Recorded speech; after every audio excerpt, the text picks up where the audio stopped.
Bruno Pinheiro agora de volta lá em Belém do Pará. O governador Helder Barbalho também deu uma coletiva hoje, conversou com a imprensa, foi isso?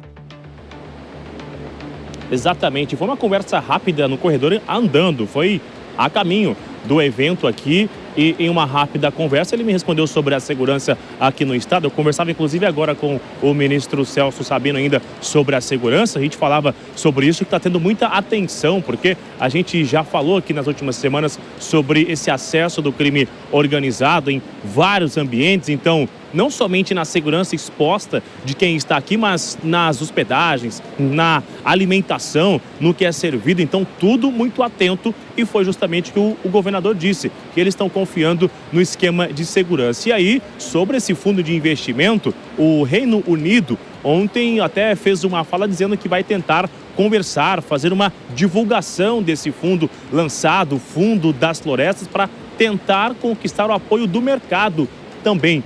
Eu fiz esse mesmo questionamento ao governador Helder, se o estado vai fazer algum tipo de movimento para conseguir outros investimentos, não somente com esse olhar internacional, mas investimento aqui no estado também.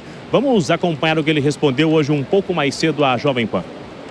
Eu estarei sempre defendendo que floresta viva possa valer mais do que floresta morta. Eu acho que este é um símbolo absolutamente necessário de entrega da COP da Floresta, da COP da Amazônia. Se nós conseguirmos fazer com que floresta viva vala mais do que floresta morta, e nós só faremos isso através de monetização por pagamento de serviços ambientais, de garantias que possam construir empregos verdes. Com isto, nós estaremos efetivamente garantindo, por um lado, a redução do desmatamento, o combate às ilegalidades ambientais através da criação de uma nova economia, uma economia baseada na floresta.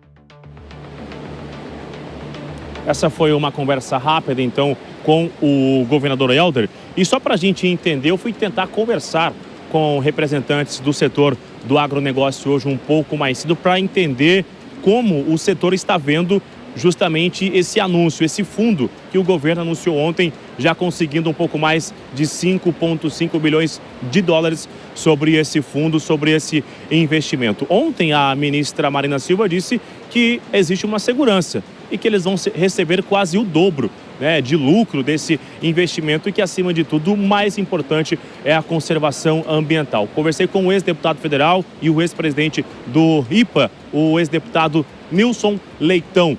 Ele me disse que essa ideia surgiu lá em 1992, no Rio de Janeiro, e que sim, a ideia é muito importante, mas até hoje o dinheiro que foi anunciado daquela época até aqui, esse dinheiro nunca chegou. Ou seja, o fundo ele é lançado, há um compromisso aqui, há um aperto de mão, mas o dinheiro não vem.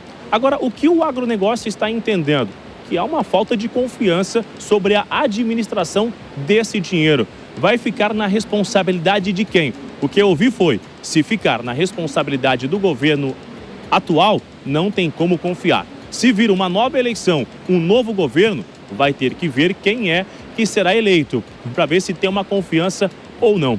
Entidades ligadas ao setor do agronegócio, com quem eu conversei também hoje mais cedo para tentar analisar esse cenário, e disseram o seguinte: olha, a gente não vai comentar nada agora porque não sabe se vai dar certo ou se vai dar errado. Independente disso, as entidades acreditam que, independente do sucesso ou não, o governo vai continuar insistindo, dizendo que deu tudo certo, que foi um recorde de investimento. Ontem, o ministro Fernando Haddad disse que eles conseguiram cerca de 50% da expectativa de captação do governo somente no primeiro dia. Mas o setor disse que é difícil alguém, no primeiro momento, colocar sobre esta mesa uma oferta e esta pessoa dizer: vamos investir milhões nessa ideia, sem nem saber quem é que vai administrar esse dinheiro. Vamos a uma análise rápida da Mônica Rosenberg. Quero ouvir de você, então, essa ausência do setor do agronegócio diretamente nessa discussão e sobre este fundo, já que o agro diz que a ideia não está muito clara.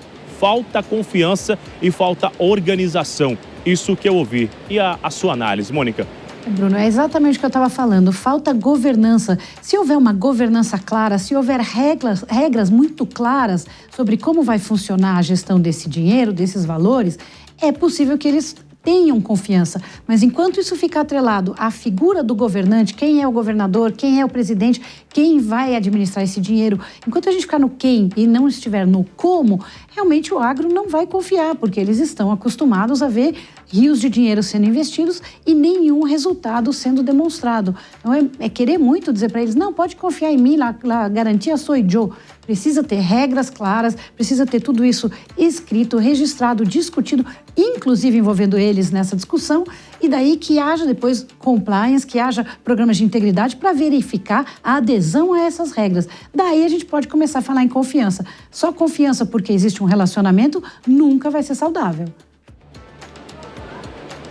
Vamos ouvir também o Renato Dorgan sobre esse entendimento do agronegócio, que não quer se manifestar ainda neste momento. É uma discussão importante de mundo, de conservação do meio ambiente, da floresta. E eu ouvi ainda, Renato, que lá em 92, no Rio de Janeiro, quando foi lançado, o dinheiro não veio. E que até hoje, se a floresta está de pé, segundo representantes do agronegócio, é porque o produtor rural está sustentando esta floresta de pé. Eu queria ouvir, de fato, a sua análise. Se está faltando dinheiro e se é o agronegócio, de fato, que tem sido o vilão ou se o agronegócio está ajudando nesta conservação. Eu acho que não é nem o vilão, nem o mocinho. Eu acho que aí tem uma relação econômica. Primeiro que não tem confiança a questão do governo, né? O setor privado no Brasil chegou num momento ali que ele não tem confiança. Então não vai... Eles estão querendo taxar, inclusive, os fundos agrícolas, né? Imagine, então, um fundo criado ali, sem regras claras, como a Mônica falou.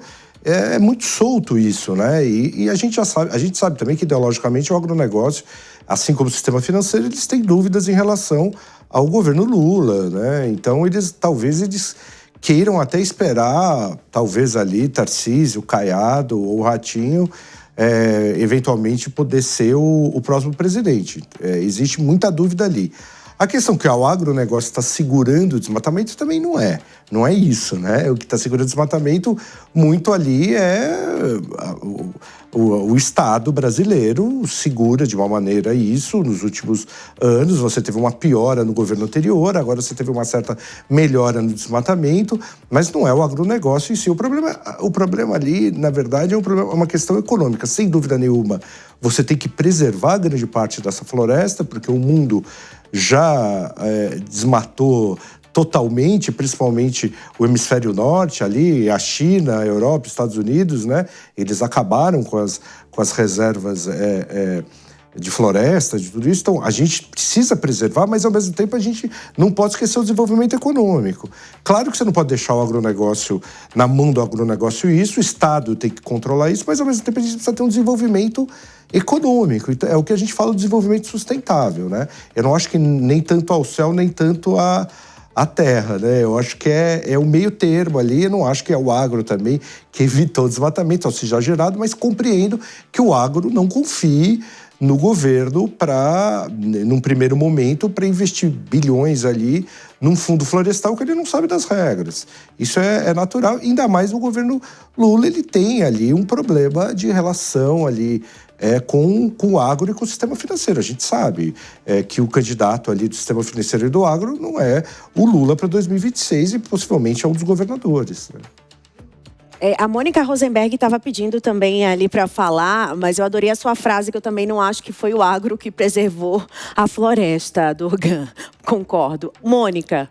Eu queria lembrar que a lei florestal brasileira, ela obriga o agro, e ela obriga, daí não é que o agro faz isso porque quer preservar, mas ela obriga eles a manterem uma parte grande da plantação com floresta preservada. Então, acho que a fala deles é nesse sentido, de que eles estão deixando uma grande parte de terra não produtiva para a preservação do meio ambiente e que isso não está sendo, talvez, contemplado, não está havendo a contrapartida em termos de investimento que venha do governo. Eles estão fazendo a parte deles e nada acontece.